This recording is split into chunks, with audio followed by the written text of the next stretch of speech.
The cost premium for additive manufacturing is coming down. I'm Pete Zelinski. I'm at the ASTM International Conference on advanced manufacturing, and that theme, the declining cost gap separating additive from conventional processes, that's come out in various presentations today.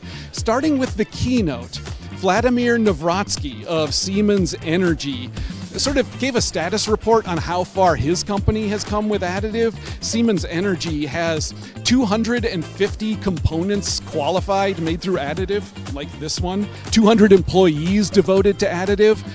He gave sort of a wish list of how much further he wants additive to go. Reduced cost, not surprisingly, is one of his wishes, but the multiple separating additive from, say, investment casting is small enough now that he sees new technologies like beam shaping in DMLS potentially closing that gap.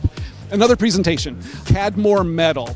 John Calhoun, his company Cadmore Metal, is the North American distributor for the cold metal fusion process, which is metal 3D printing leveraging polymer SLS machines, potentially lower cost. He showed a variety of parts that his company had made this way, made with this process, and different industries, different types of parts, but one that really caught my attention was suppressor, a firearm component.